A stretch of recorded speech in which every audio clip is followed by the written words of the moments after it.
नमस्कार गाइज। आपका अब नया सेशन जो शुरू हो रहा है वापस आपका ये हो रहा है। इसमें हम स्टेंजा वाइज शॉर्ट क्वेश्चन और इसकी समरी करेंगे पोएम की ऑन शेक्सपियर 1630।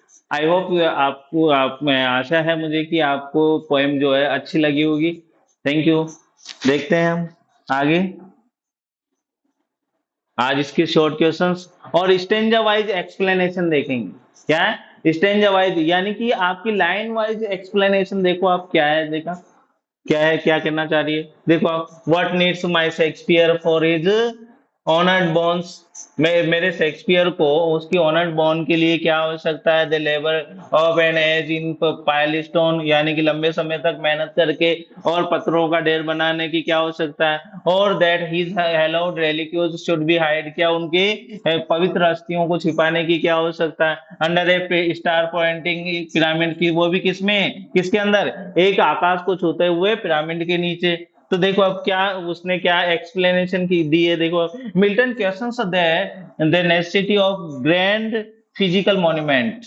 देखो आप किसके बारे में बता रहा है। मिल्टन क्वेश्चन करता है किसके बारे में, the necessity of grand physical physical monuments, यानी कि फिजिकल मॉन्यूमेंट्स यानी कि टेम्परेरी मॉन्यूमेंट्स के बारे में बताता है कि एक शानदार शानदार भौतिक मॉन्यूमेंट्स पिरामिड जो है वो जैसा कि लाइक पिरामिड्स जैसा होता है, या फिर इलेबोरेट टॉम्स होती है, या फिर शान शौकत वाली कोई टॉम होती है। तो ऑनर शेक्सपियर की किया, उसको शेक्सपियर को सम्मान देने के लिए क्या उसकी आवश्यकता है। और क्या ये आगे क्या कहता है, piled stone refers to elaborate tombs. और पाइल्ड स्टोन का यहाँ पर मतलब है एक शानदार शानदार कब्र, शानदार कब्र या मकबरा, है ना, जो पत्थरों को तराश कर बनाया गया है। और एंड स्टार पॉइंटिंग पिरामिड जो है इवोक्स, वो बताता है ए क्लासिकल एंड इजिप्शियन ग्रैंड्योर। क्या क्या किसको वो बताता है, इवोक्स करता है क्लासिकल, यानी कि एक क्लासिकल एज की इजिप्शियन और उन वहां की शान को बताता है, ग्रैंड्योर को बता महिमा को बताता है। He suggest Shakespeare's legacy doesn't need such physical glorification. अब देखो अब क्या कह रहा है वो, कि ही सजेस्ट, यहां पर जॉन मिल्टन सजेस्ट करते हैं कि शेक्सपियर की लेगेसी के लिए जो है वो किसी भी प्रकार की कोई फिजिकल ग्लोरिफिकेशन, इस प्रकार की फिजिकल ग्लोरिफिकेशन करने की उसको कोई आवश्यकता नहीं है ना। क्यों, क्योंकि वो तो लोगों लोगों के दिलों में वैसे ही रहते हैं। कैसे रहते हैं, इमॉर्टली, इमॉर्टल इमॉर्टल लाइफ जीते हैं वो। तो फिर फिजिकल ग्लोरिफिकेशन करने की क्या आवश्यकता है, ये उनका तो इमॉर्टल ग्लोरिफिकेशन है। वैसे ही है किसके द्वारा, अपने काम के द्वारा। किसके द्वारा है, अपने काम के द्वारा, है ना। आगे बताया, देखो आप क्या कह रहे हैं सेकेंड लाइन के 5 to 6 लाइन में क्या गया, डियर सन ऑफ मेमोरी, वो क्या है, मेमोरी के प्रिय पुत्र हैं। और ग्रेट हेयर ऑफ फेम, और फेम फेम के यानी प्रसिद्धि के क्या है, उत्तराधिकारी है। हेयर का मतलब क्या है यहाँ पर, उत्तराधिकारी, और फेम का मतलब प्रसिद्धि। तो ग्रेट हेयर ऑफ फेम और प्रसिद्धि के महान उत्तराधिकारी है। और मेमोरी के क्या प्रिय पुत्र है ना। तो यहाँ पर देखो आप पर्सोनिफिकेशन भी यूज कर रहा हो। तो what needs thou such weak witness of thy name. और क्या कह रहा है आगे, विलियम जॉन मिल्टन कह रहा है कि तुम्हारे नाम के लिए, तुम्हारे लिए इस प्रकार के कमजोर सबूतों की क्या आवश्यकता है।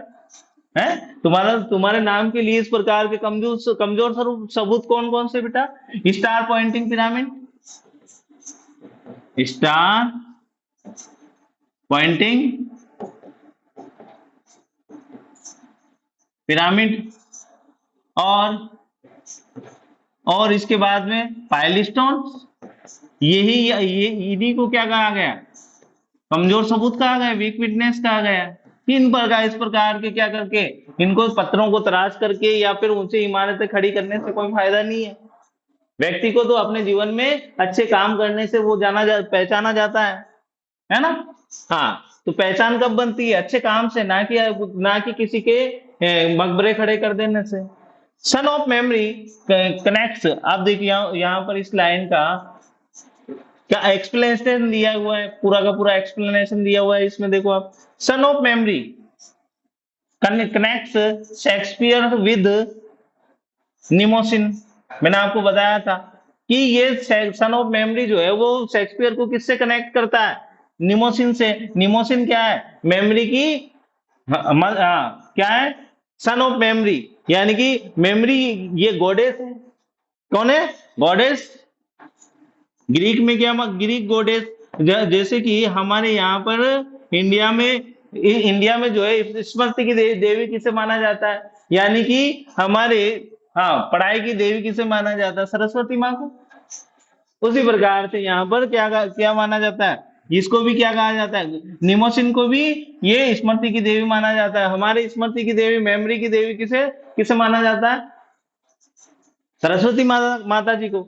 और the Greek goddess of memory, क्या है ये, ग्रीक गॉडेस है मेमोरी की, indicating his deep cultural memory. और ये किसको इंडिकेट करती है, इंडिकेट कर रही है हिज डीप कल्चरल मेमोरी को, उसकी डीप यानी गहन कल्चरल मेमोरी को, है ना। The phrase weak witness implies that, और ये फ्रेज वीक विटनेस जो है वो इंप्लॉइज करता है, बताता है किसके लिए, मॉन्यूमेंट्स आर इनसफिशिएंट और अननेसेसरी, कि जो पिरामिड है वो क्या है, आर इनसफिशिएंट, वो पर्याप्त नहीं है, और अननेसेसरी, और अनावश्यक है, compare to the power of his words, उसके शब्दों के, हाँ, उसके पावर ऑफ हिज वर्क्स, उसके कार्यों की शक्ति के सामने ये चीजें क्या है, फालतू है, क्या है, इनसफिशिएंट और अननेसेसरी है, किसके कार्यों के सामने, विलियम शेक्सपियर के कार्यों के सामने। आगे देखो आप, thou in our wonder and astonishment has built thyself a lifelong monument, और thou in you, thou means you, हाँ, यू इन आवर वंडर, हमारे आश्चर्य में और हमारी यादों में क्या कर चुके हो, तुम वैसे ही क्या बना चुके हो, एक जीता जागता मॉन्यूमेंट बना चुके हो। Has built thy means yourself, a life long यानी जीता जागता मॉन्यूमेंट यानी मकबरा बना चुके हो। शेक्सपियर, अब इसकी, इनकी, हाँ, इनकी, दोनों लाइन की जो है एक्सप्लेनेशन नीचे दी गई है, ये देखो आप। शेक्सपियर से इमोर्टलिटी, शेक्सपियर की immortality lies in the impact of his plays. Shakespeare की जो इमोर्टलिटी छिपी हुई है, वो किसमें छिपी हुई है, इम्पैक्ट ऑफ हिज प्लेज, उसके नाटकों में, एंड पोइम्स, और उसकी पोइम्स के अंदर। देखो आप, उसने कितनी सोनट्स लिखी है, विलियम शेक्सपियर ने कितनी सोनट लिखी थी, विलियम शेक्सपियर ने अपनी लाइफ में 154 सोनट्स लिखी थी, और लगभग उन्होंने प्लेज लिखे थे कितने, 37, 37 प्लेज लिखे थे। और ये सोनट जो उन्होंने लिखी थी वो एक तो ब्लैक लेडी पर, और एक अपना कोई मित्र था WH नाम का। कौन कौन, WH नाम का कोई मित्र था, और एक जो ब्लैक लेडी, ब्लैक लेडी के लिए ही ये सारी सोनट्स लिखी थी उन्होंने, दोनों के लिए, है ना। तो काफी वर्क किए थे इन्होंने। तो वो शेक्सपियर जो है उनको इमोर्टल वर्क्स के लिए जाना जाता है, यानी कि उनके नाटकों के लिए और पोएम्स के लिए जिंदा है, ना कि किसी फिजिकल मॉन्यूमेंट की वजह से। लोगों के दिलों में बसता है किसकी वजह से, वो अपने कार्यों की, प्लेज और पोएम्स की वजह से लोगों के दिलों में बसता है, ना कि किसी सुंदर फिजिकल स्ट्रक्चर की वजह से। He has built a living monument, वो एक जीता जागता मकबरा बना चुका है, इन द इमेजिनेशन, किसमें, लोगों की कल्पनाओं में, एंड इमोशंस, और लोगों की भावनाओं में, ऑफ द रीडर, किसके इमेजिनेशन में, और उसके पाठकों की इमेजिनेशन में, और ऑडियंस के बीच में, ऑडियंस यानी कि श्रोताओं के बीच में। आगे देखो, हाँ, लाइंस 9 से 12 तक की देखो आप, क्या है, 9 से 12 तक, ये यहां तक आपकी क्या है, deep impression slow enduring arts refers has from the leaves of thy unvalued book, those Delphic lines, ये यहां तक आपका क्या है, आपकी पोएम की लाइन है। और नीचे आपको क्या दिया हुआ है, ये आपके क्या है, ये आपकी एक्सप्लेनेशन है पूरी इन लाइनों की। तो आगे देखते हैं।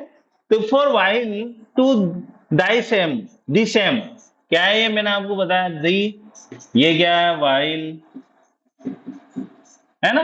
तो तो फॉर वाइल, और कुछ समय के लिए, to the same of slow enduring arts, art, तो वो जो व्यक्ति है जो वो शेक्सपियर की अपेक्षा बहुत धीमी गति से लिख पाते हैं, मुश्किल से लिख पाते हैं, वो व्यक्ति उनके सामने शर्मिंदा है। किसके सामने, शेक्सपियर के सामने, क्योंकि दाई इजी नंबर स्लो, क्योंकि शेक्सपियर के अंदर तो आसानी से पोएट्री वैसे ही आ जाती है, नॉर्मल स्मूथली पोएट्री लिख देते हैं वो। एंड दैट ईच हार्ट, और इसी कारण से प्रत्येक जो जो व्यक्ति है, हैज बिल्ट, यह क्या है, हैज का मतलब has built from the leaves, वो क्या करता है, यानी कि प्रत्येक पाठक जो है उनकी पोएट्री से क्या करता है, पन्नों को चुन लेता है, पेजेस को चुन लेता है, और दाई अनवैल्यूड बुक, किससे, उनकी अमूल्य पुस्तक से, दोज डेल्फिक लाइन्स, और वो चमत्कारिक पंक्तियां, विद डीप इंप्रेशन, जो बहुत ही गहरा इंप्रेशन लिए हुए हैं, आकर्षण लिए हुए हैं, इंप्रेशन का मतलब आकर्षण लिए हुए हैं। अब देखो अब क्या है, स्लो एंडोरिंग आर्ट्स का मतलब क्या है, तो refers to the pen stalking labour of other artist, किसके लिए कहा गया है, स्लो एंडोरिंग आर्ट्स, उसको ये संदर्भित करता है कि पेन स्टॉकिंग यानी कि वो जिनका लिखते लिखते पेन रुक जाता है, लेबर ऑफ अदर आर्टिस्ट, किनके लिए कहा गया है, उनके लिए कहा गया है जो बहुत कठिन परिश्रम करते हैं, आर्टिस्ट है, पोएट्री लिखने की कला को बहुत धीरे धीरे करते हैं, और उनका लिखते लिखते ही पेन रुक जाता है, कॉन्ट्रास्टेड, उनसे कॉन्ट्रास्ट किया गया है विद शेक्सपियर, किससे, शेक्सपियर के साथ में, कि शेक्सपियर की तुलना में, in comparison of Shakespeare, they the other poets are slow, क्या बताया गया उनको, स्लो, और तो शेक्सपियर सीमिंगली एफर्टलेस जीनियस, और उनकी तुलना में किसका कॉन्ट्रास्ट, यानी कि उनकी तुलना में जो वो धीरे धीरे लिखते हैं, उनकी तुलना में शेक्सपियर इसमें जो है सीमिंगली एफर्टलेस, अरे वो तो बहुत बिल्कुल क्या क्या होते हैं, सीमिंग यानी प्रतीत हो रहे हैं, एफर्टलेस जीनियस यानी कि आसानी से पोएट्री लिख देने वाले प्रतिभाशाली व्यक्ति, जिनको क्या कोई एफर्ट करने की, कोई प्रयास करने की आवश्यकता ही नहीं है, यानी कि वो तो एफर्टलेस जीनियस है, यानी कि अपने आप पोएट्री जो है वो उनके अंदर फ्लो होती है। Easy numbers, easy numbers are his poetic lines, ये उसकी पोएटिक लाइंस है, विच फ्लो, जो नेचुरली, जो क्या है, प्राकृतिक रूप से यानी स्वाभाविक रूप से क्या होती है, फ्लो करती है, बहती रहती है। अनवैल्यूड बुक का मतलब क्या है, means both priceless and perhaps under appreciated. हाँ देखो आप क्या बताया गया, कि अनवैल्यूड बुक का मतलब बताया गया प्राइसलेस बुक, अमूल्य पुस्तक, और क्या बताया, शायद इसका मतलब ये भी हो सकता है अंडर एप्रिशिएटेड, यानी कि ये एक प्रशंसनीय बुक, क्या प्रशंसनीय बुक, जिसकी प्रशंसा, बहुत ज्यादा प्रशंसा हो। डेल्फिक लाइन्स, डेल्फिक लाइन्स क्या बताएगी, देखो आप आगे, सजेस्ट प्रोफेटिक प्रोफाउंड, ये एक प्रोफेटिक प्रोफाउंड को क्या करती है, सजेस्ट करती है। प्रोफेटिक प्रोफाउंड क्या होता है, देवीय गहनता,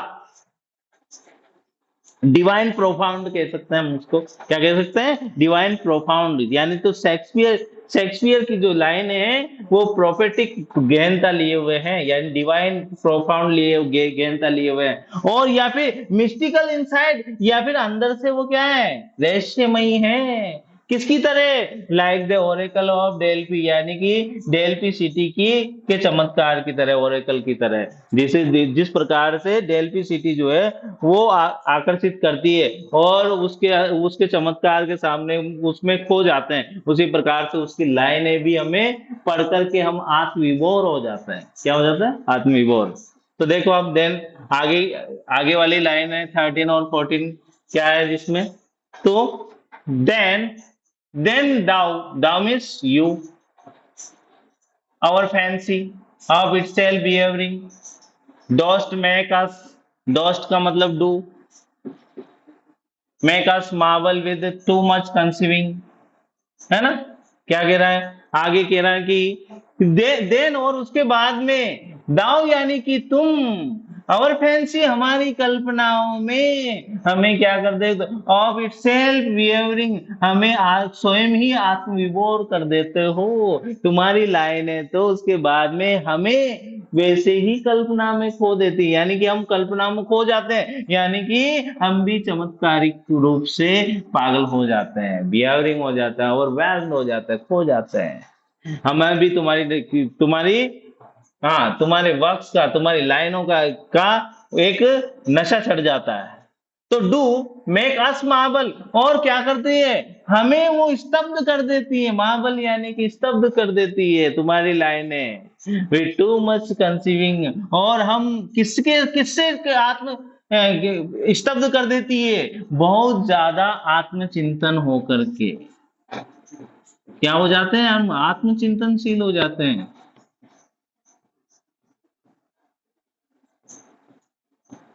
बहुत ज्यादा आत्मचिंतनशील हो जाते हैं हम इसको पढ़ करके, यानी कि हम विचारों में खो जाते हैं।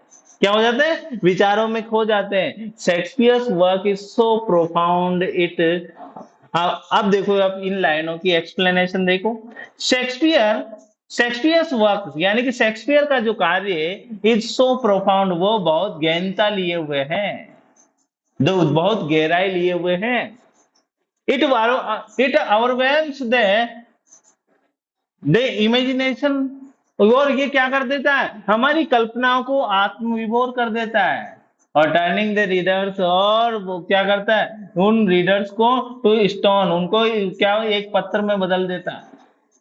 Turning the reader to stone, returning का मतलब बदल देना, द रीडर टू स्टोन, किसमें बदल देना? पत्थरों में बदल देना, पत्थर में बदल देना, यानी स्तब्ध कर देना। लाइक ए स्टेच्यू, किसकी भांति? एक स्टेच्यू की भांति। स्टेच्यू जैसे कि हम ऐसे कैसे रहेगी, या हम पढ़ रहे हैं तो वैसे के वैसे ही रहेगी, तो वो एक स्टेच्यू की भांति हमें स्तब्ध कर देता है। There is a subtitle Petrarchan paradox, ये आप देखो, आप जॉन मिल्टन जो है वो कौन से ऑर्डर को फॉलो करता है? पेट्रार्कन मॉडल को। तो इसका सबटाइटल पेट्रार्कन पैराडॉक्स है ये, यानी कि विरोधाभास है। कौन सा? पेट्रार्कन का। Imagination is activated so intensively, और जो कल्पना जो है वो उसको एक्टिवेटेड किया गया, सक्रियता दी गई, वो भी कैसे? सो इंटेंसिवली, है ना, बहुत ध्यानपूर्वक। और इट बिकम्स फ्रोजन, और क्या कर देती है? स्तब्ध कर देती है, यानी कि व्यक्ति को फ्रोजन कर देती है। आगे देखो आप क्या बताया गया। थीम्स, तो पोएम की थीम क्या है? आपकी पोएम की थीम देखो आप, आर्ट वर्सेस मॉन्यूमेंट। क्या है? आर्ट और मॉन्यूमेंट्स के बीच में कंपैरिजन बताया गया, कॉन्ट्रास्ट बताया गया है। क्या बताया गया? The poem contrast transient physical monument memorials with the immortal nature of literary genius. देख लो, ये बहुत इंपॉर्टेंट चीज है कि आपकी पोएम की थीम क्या है, कि ये आपकी आर्ट वर्सेस मॉन्यूमेंट्स के बीच में क्या है? एक कॉन्ट्रास्ट है। द पोएम कॉन्ट्रास्ट यानी कि विरोधाभास दर्शाती है, किसके बीच में? एक क्षणिकता के बीच में। ट्रांजिएंट का मतलब क्षणिकता, किसकी क्षणिकता? फिजिकल मेमोरियल्स की, भौतिक मेमोरियल्स, स्मृतियों की। किसके साथ? With immortal nature of literary genius किसके साथ में, यानी कि शाश्वत स्वभाव किसका या प्रकृति किसकी, लिटरेरी वर्क्स की, यानी साहित्यिक प्रतिभा की, किसकी, साहित्यिक प्रतिभा की। तो immortality through art Shakespeare lives on not in stone.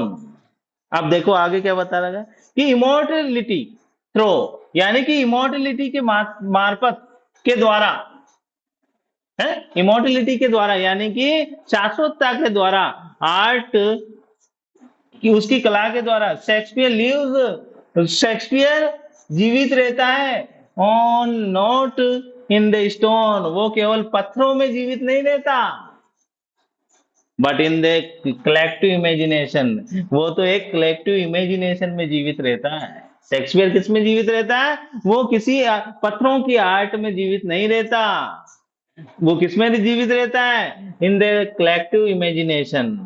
और एफर्टलेस जीनियस, मिल्टन एडमायर्स, और उसकी मिल्टन जो है उसकी प्रशंसा करते हैं, how Shakespeare's art feels natural and flowing not laboured. ये शेक्सपियर उसको किस प्रकार से बताते हैं, शेक्सपियर बताते हैं कि शेक्सपियर की जो पोएट्री लिखने की कला है वो बिल्कुल सरल है, नेचुरल है, फ्लोइंग और लगातार कंटिन्यू है, बहुत बहती रहती है, नॉट लेबर, और उनको पोएट्री लिखने के लिए कोई प्रयास करने की आवश्यकता नहीं है, यानी कि परिश्रम करने की आवश्यकता नहीं है, वो तो पोएट्री आसानी से वैसे ही लिख देते हैं। आगे देखो क्या है, हाँ, लाइन 15 to 16, यानी कि 15 से 16 लाइन, 16वीं लाइन ये रहेगी थी आपकी लास्ट लाइन जो है। And so sepulchred in such pomp dost lie that king for such a tomb would wish to die. ये आपकी यहाँ पर पोएम खत्म हो रही है आपकी।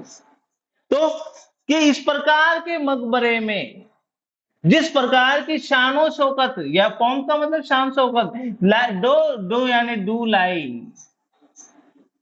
वो लेटा हुआ है, कौन, शेक्सपियर, दैट किंग्स, उस काल के राजा भी, और सच ए टॉम, इस प्रकार की शान शौकत वाली टॉम में वुड विश टू डाई, वो भी मरने की इच्छा रखते थे।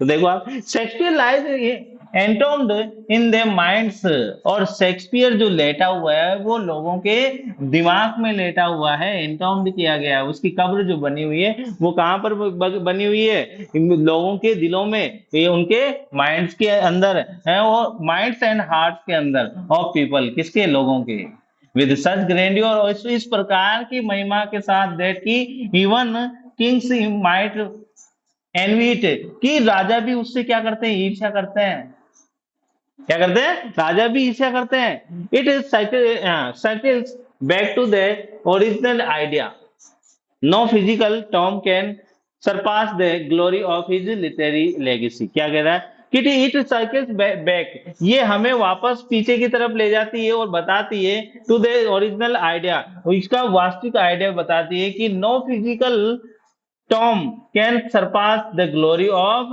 हिज लिटरेरी लेगेसी, कि कोई भी साहित्यिक या कोई भी फिजिकल टॉम जो है वो क्या नहीं कर सकती, उसको सरपास यानी दबा नहीं सकती, किसको नहीं दबा सकती, खत्म नहीं कर सकती, कि the glory of his literary legacy को, उसकी महिमा को, उसकी लिटरेरी लेगेसी की महिमा को कोई भी क्या नहीं कर सकता, सरपास, खत्म नहीं कर सकता, दबा नहीं सकता।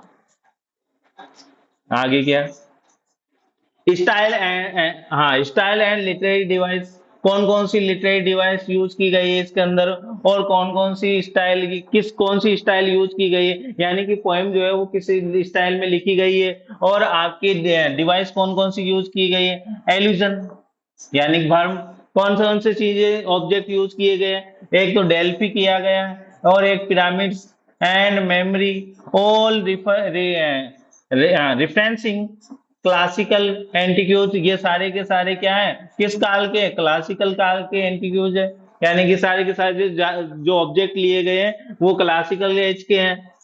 पर्सोनिफिकेशन, आगे किसका यूज किया गया है पर्सोनिफिकेशन का, तो Shakespeare's book is alive, his lines, ये किसमें, शेक्सपियर बुक और इज अलाइव, और बुक को अलाइव बताया गया, हिज लाइन्स और उसकी लाइन हैव प्रोफेटिक पावर, उनमें प्रोफेटिक पावर है। तो ये क्या बताया गया, ये इसमें पर्सोनिफिकेशन यूज किया गया है। एंजापमेंट, एंजापमेंट क्या होता है, यानी कि क्या होता है, यानी कि बिना लाइन के रुके, यानी कि बिना कॉमा के। तो क्या क्या है ये, लाइन्स फ्लो विदाउट पस, यानी कि लाइनें लगातार बिना कोमे की चलती है ना। और मेरोडिंग शेक्सपियर ऑन इजी नंबर, और ये चीजें जो है ये दर्शाती है कि शेक्सपियर के अंदर जो है वो आसानी से क्या हो जाता है, पोएट्री आ जाती है, यानी कि कोमा नहीं लगने की आवश्यकता नहीं है, यानी कि शेक्सपियर को रुकने की आवश्यकता नहीं है। कॉन्ट्रास्ट, अब कॉन्ट्रास्ट किन किन चीजों के बीच में यूज हुआ है, बिटवीन द फिजिकल टर्म, किसके बीच में, एक भौतिक टर्म के बीच में, फिजिकल टर्म के बीच में जो किसकी बनी होती है, टर्म्स या स्टोन्स की बनी, एंड द मेटाफिजिकल, और एक मेटाफिजिकल के रूप में, यानी कि मेटाफिजिकल क्या होता है, बियॉन्ड फिजिकल वर्ल्ड, है ना। यानी कि मेमोरी, मेटाफिजिकल क्या है, मेमोरी, आर्ट और फेम, किसको बताया गया मेटाफिजिकल, मेमोरी, आर्ट और फेम, यानी कि इसमें जो है वो किससे, दिल से सॉरी, वीट और इंटेलेक्चुअल यूज किया गया है। किसको किसको यूज किया गया, मेमोरी को, यानी कि वीट और इंटेलेक्ट को यूज किया गया, इंटेलेक्ट, है ना। तो इनका यूज किया गया है। आगे देखो आप क्या है, समरी है पोएम की, समरी क्या है, समरी देखो आप पोएम की, on Shakespeare 1630 bye John Milton describes, तो हाँ ऑन शेक्सपियर 1630, ऑन शेक्सपियर 1630 में जो है जॉन मिल्टन के द्वारा वर्णन करते हैं, किसके बारे में बताया, describes inappropriate monuments to the life of William Shakespeare, क्या करने के लिए, क्या बताता है कि ये जो है मॉन्यूमेंट्स बनाना उनके लिए इन एप्रोप्रिएट है, उचित नहीं है, टू द लाइफ, किसके लिए, विलियम शेक्सपियर के जीवन के लिए, कि उनके उनके लिए कोई मकबरा बनाए, वो क्या है, इनएप्रोप्रिएट है, उचित नहीं है। And what the only true sepulchre consist of, और क्या, and what the only true sepulchre, sepulchre यानी कि एक सच्चा मकबरा जो है उसको करने की आवश्यक, कंसिस्ट करने की आवश्यकता है। The poem begins with the speaker asking why Shakespeare would ever have a need for his bones to be entombed in a pyramid-like structure. तो आगे क्या, ये पोएम जो है वो शुरू होती है किस किस प्रकार से, प्रश्न से। देखो आप, द पोएम बिगिंस, ये पोएम शुरू होती है विद द स्पीकर आस्किंग, ये कि वक्ता जो है ये प्रश्न पूछते हुए इस पोएम को शुरू करता है कि while Shakespeare would ever have a need for his bones to be entombed in a pyramid like structure, कि पिरामिड की तरह के किसी ढांचे में शेक्सपियर की बोन को क्या, उनको छिपा कर रखना, उनको उनको उसके अंदर एंटोम्ड करने की, छिपाने की आवश्यकता है, जबकि हिज लेगेसी एक्सटेंड्स, जबकि उसकी लेगेसी जो है वो far beyond the physical world, जबकि उसकी लेगेसी तो जो है वो फिजिकल वर्ल्ड से बाहर, यानी कि इस भौतिक संसार से बाहर तक फैली हुई है, यानी कि इमोर्टल वर्ल्ड में भी फैली हुई है। कहां पर, फिजिकल वर्ड से, यानी कि मेटाफिजिकल, हाँ, तो फिजिकल वर्ड से भी ज्यादा इसको वो फैली हुई है, बाहर फैली हुई है।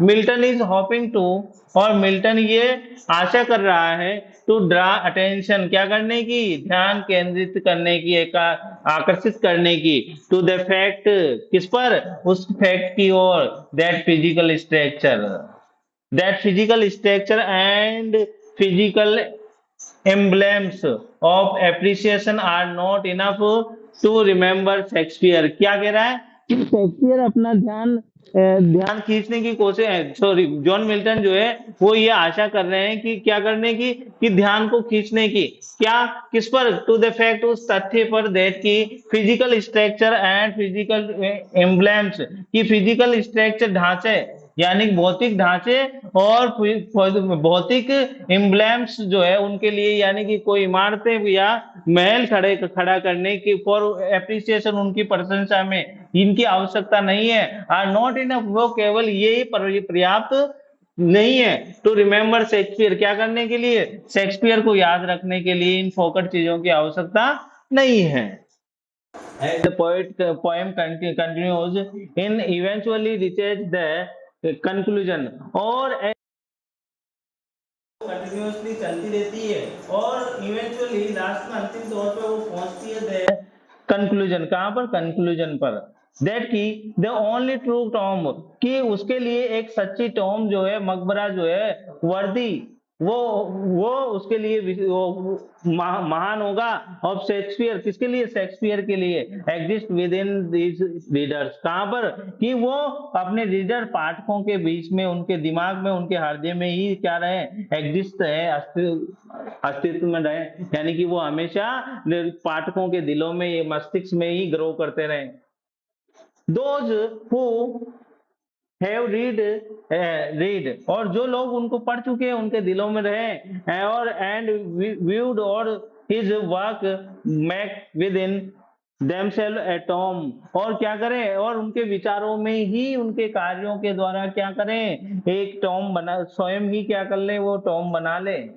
उनके कार्य कहां पर, उनके मस्तिष्क में, that will last for the rest of time, कि जो कि समय के बाद भी हमेशा हमेशा के लिए वो उनके दिमाग में ही वो जीवित रहेगी। ऐसी टर्म को वो बना ले, क्रिएट कर ले।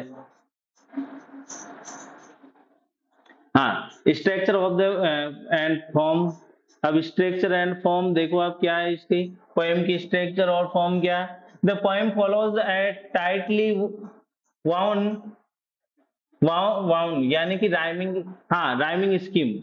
इसकी राइमिंग स्कीम जो है वो क्या फॉलो करती है, देखो आप, A B B C C D D E E F F G G H H, यानी कि ये दर्शाता है हेरोइक कपलेट का यूज किया गया।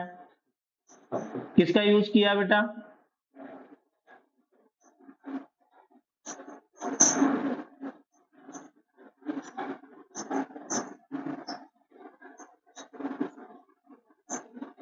हेरोइक कपलेट का यूज किया गया। पोएम में सबसे ज्यादा जो है हेरोइक कपलेट।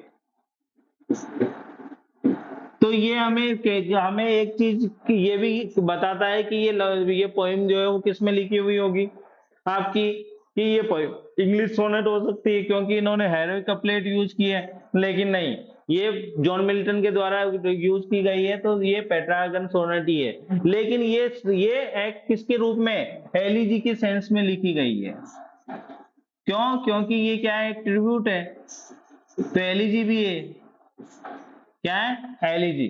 तो rhyme scheme this couplet form creates a sense of unity. किसका, ये कपलेट फॉर्म जो है वो किसका सेंस क्रिएट करती है, यूनिटी का, एंड क्लोजर का, विद इन ईच पेयर, वो भी किसके, प्रत्येक पेयर के, यानी कि दोवे के साथ में, ऑफ लाइंस के, प्रोवाइडिंग ए रिदमिक बैलेंस, और जो क्या कर रही है, एक रिदमिक बैलेंस को प्रोवाइड करवा रही है, and enhancing the reflective tone, और क्या कर रही है, इसकी रिफ्लेक्टिव टोन को इनहेंस कर रही है, यानी बढ़ा रही है, ऑफ द पोएम, किसकी, पोएम की।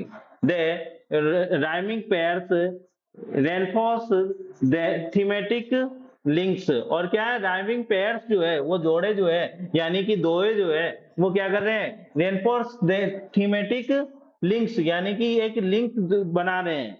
सच एज फेम, जिस प्रकार से फेम एंड नेम, और एम्फेसाइजिंग शेक्सपियर्स लास्टिंग लेगेसी, क्या किसकी ओर एम्फेसाइज किए गए हैं, शेक्सपियर की लास्टिंग लेगेसी, यानी कि कभी खत्म नहीं होने वाली लेगेसी की ओर इंगित करते हैं, यानी कि इटर्नल लेगेसी। इटर्नल कह दो आप, इमोर्टल लेगेसी कह दो, इमोर्टल लेगेसी जो कभी खत्म नहीं होगी, शानो शौकत, है ना, इसको बताया गया है। तो गाइस आपको कैसी लगी ये पोएम? आपको मैंने आपको बहुत परिश्रम किया है इस पोएम को मतलब बनाने के लिए। देखो कैसा, देखते हैं आपके कमेंट्स कैसा आते हैं, है ना। Thank you for watching.